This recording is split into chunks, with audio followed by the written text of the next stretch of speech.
Mesdames, Mesdemoiselles et Messieurs, bonsoir à toutes et à tous. Soyez encore une fois les bienvenus. Vous êtes sur la tribune de l'éveil des consciences. Alors, en cette soirée du 16 mars 2024, nous parlons d'un rapport qui vient d'être publié par les États-Unis d'Amérique. Un rapport qui met à nu la nouvelle stratégie renforcée que les États-Unis d'Amérique utilisent vis-à-vis de l'Afrique. C'est une méthode ancienne que les États-Unis d'Amérique ont l'habitude d'utiliser. Mais cette fois-ci, ils ont décidé d'accentuer. La méthode, c'est quoi? Cette stratégie, c'est quoi? Cette stratégie, c'est la stratégie de la désinformation. C'est la stratégie de la désinformation. Alors, allons-y dans les profondeurs. On va expliquer, on va décortiquer comment les choses se passent et quel est le contenu du rapport, n'est-ce pas, qui a été publié aujourd'hui, 16 mars 2024. Chères dames, chers messieurs, avant de poursuivre, je vous demande de partager la vidéoconférence et de mettre beaucoup de cœur. Alors, la désinformation, la désinformation, la désinformation.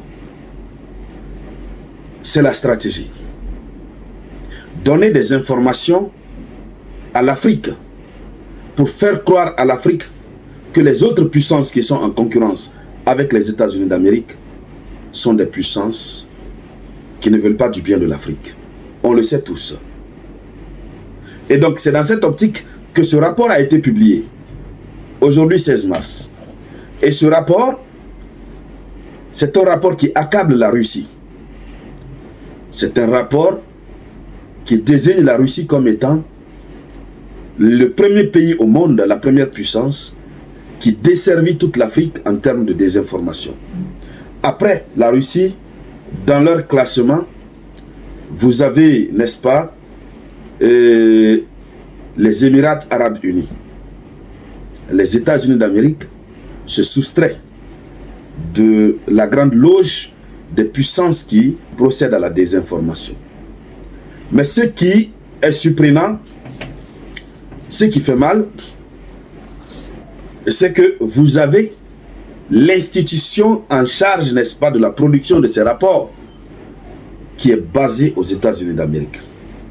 Et la fonction même de cette institution qui produit ces genres de rapports, il faut dire déjà que ces types de rapports sont de nature à créer la désinformation.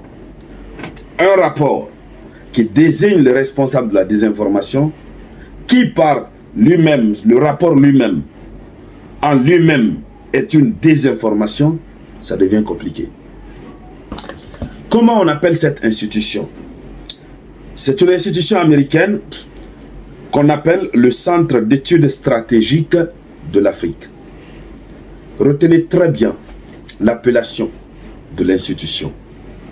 Le Centre d'études stratégiques de l'Afrique. C'est ce centre qui a produit le rapport. Nous allons revenir sur la dénomination et comment ces institutions sont nées, quel est l'objectif de la naissance de ces institutions qui sont chargées exclusivement des affaires de l'Afrique, mais qui sont des institutions américaines. Mais on va déjà voir quelques éléments du rapport rapidement et ensuite nous allons venir sur cette partie qui est très importante. Alors, cette institution qui désigne la Chine, les Émirats Arabes Unis, d'abord la Russie, la Chine, ensuite les Émirats Arabes Unis, disent que la Russie reste le principal pourvoyeur de désinformation en Afrique. La Russie, selon eux, parraine 80 campagnes documentées. Donc la Russie mène des campagnes documentées. La Russie parraine 80 campagnes de désinformation. Et ces désinformations ciblent 22 pays. Ce qui représente près de 40% de toutes les campagnes de désinformation en Afrique. Donc toutes les campagnes de désinformation en Afrique qui, selon eux, sont organisées par la Russie, la Chine et les Émirats Arabes Unis, les trois pays, sur la globalité de la Chine à 40, la Russie, j'allais dire à 40%. Il continue en disant que ces 80 campagnes ont touché plusieurs millions d'utilisateurs grâce à des fausses pages Facebook et des messages coordonnés. Selon eux, la Russie a diffusé de la désinformation pour saper la démocratie au moins dans 19 pays africains. Donc, selon eux, c'est à travers la désinformation diffusée par la Russie que 19 pays africains ont perdu leur démocratie.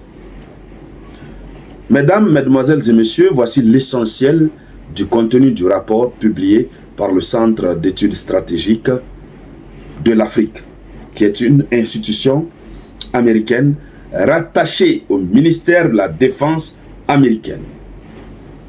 Alors, ainsi présenter la thématique avec son contenu, nous allons plonger dans les analyses, dans les précisions.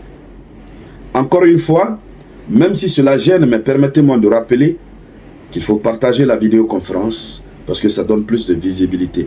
Et notamment, mettez suffisamment de cœur. La stratégie, c'est quoi? Pour commencer, ils créent des institutions chez eux qui sont chargées de nous, Africains, nous gérer. A contrario, nous n'avons pas d'institutions qui sont chargées de les gérer. J'espère que vous comprenez. Pour mieux comprendre, allons-y, n'est-ce pas, sur le vrai rôle de ce centre, le Centre d'études stratégiques de l'Afrique. Alors, c'est une organisation qui a pour vocation, selon eux, avant tout pédagogique. Ça, c'est pour tromper les gens. Ils disent que le CESA a pour mission, premièrement, de favoriser le perfectionnement professionnel des responsables civils et militaires de l'Afrique.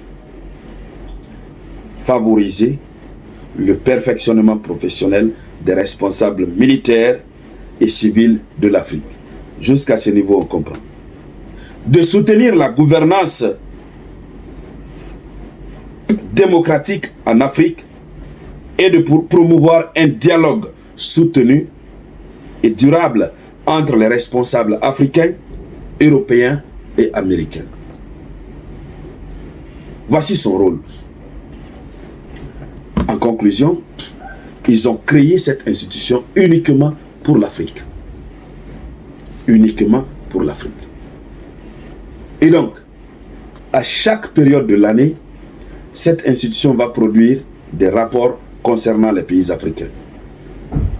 Quels sont les pays qui ne respectent pas la démocratie, etc., etc., comme ce fameux rapport que nous venons de lire. Lorsqu'ils sortent un tel rapport et que ce rapport tombe dans les mains des dirigeants africains, ça tremble. Et nous disons, mais écoutez, on n'est pas en train de respecter tel, etc. Par exemple, ce rapport. On nous dit déjà que la Russie nous désinforme. Comment la Russie désinforme l'Afrique? Les Africains ne comprennent pas russe. Non. Quelles sont les pages qui communiquent au nom de la Russie? Moi, je n'en ai pas encore vu. Ils ont commencé par indexer des influenceurs. Kémy Séba, Nathalie Yamb, le professeur Franklin Nyamsi. Ça ne les suffit pas. Ils parlent de désinformation. Lorsqu'on parle de désinformation, est-ce qu'il y a des médias occidentaux qui désinforment les Africains plus que RFI, BBC? Il n'y en a pas. Voyez-vous, aujourd'hui, c'est à cause de cette désinformation que beaucoup de régimes sont tombés en Afrique. Quand ils sont prêts, ils font révolter le peuple parce qu'ils avaient les médias les plus écoutés. C'est à cause de tout ça, aujourd'hui dans le Sahel, que ce soit le Mali ou le Burkina, les autorités ont dit bye-bye à France 24, en tout cas les chaînes qui relèvent des Occidentaux.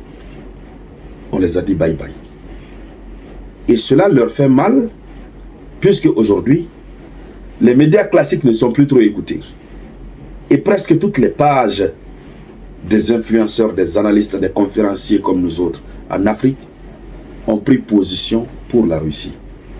C'est ainsi donc ils estiment que ces pages travaillent pour la Russie. Alors, ce qu'il faut comprendre, en dernier ressort, c'est qu'ils sont toujours assis chez eux, en train toujours de réfléchir sur comment mettre main sur nous. Ce rapport qui vient d'être publié, l'objectif c'est quoi? C'est de discréditer la Russie. Parce qu'ils estiment aujourd'hui que l'influence de la Russie est en train de grandir en Afrique. Et surtout parce qu'ils disent que l'Afrique c'est le monde de demain. Actuellement, tous les regards sont tournés vers l'Afrique. Puisque, selon les prémonitions, selon les sondages, l'Afrique va être le continent le plus riche d'ici à 2050. Donc, ils doivent passer par tous les moyens pour repousser l'influence de la Russie, pour qu'eux, ils puissent avoir leur propre influence. Et pour ce faire, il faut passer par ces différents mécanismes. C'est tout. Alors, mesdames, mesdemoiselles et messieurs, malheureusement pour eux, cette stratégie ne marchera pas, puisque nous avons désormais les yeux ouverts. Et Dieu merci, nous avons des pages comme celle-ci, la tribune de l'éveil des consciences, où nous décortiquons de A à Z toutes leurs stratégies. Et nous avons le courage, même si c'est 2 Africains seulement qui suivent nos vidéos, nous en sommes contents, nous en sommes fiers, parce que ces 2 Africains vont retenir quelque chose. Ils ne pourront pas. Alors, mesdames, mesdemoiselles et messieurs, en vous disant merci, voici ce que j'avais à vous présenter dans le cadre de cette vidéoconférence portant sur la nouvelle stratégie qui consiste en la désinformation. Donc, il faut faire très attention aux informations qui sortent des mains des Occidentaux. Que ce soit des informations qui sortent sur les médias classiques ou que ce soit des rapports ou sur les médias sociaux. Je vous reviens tout à l'heure avec de nouvelles actualités. C'était la voix de l'unique samouraï.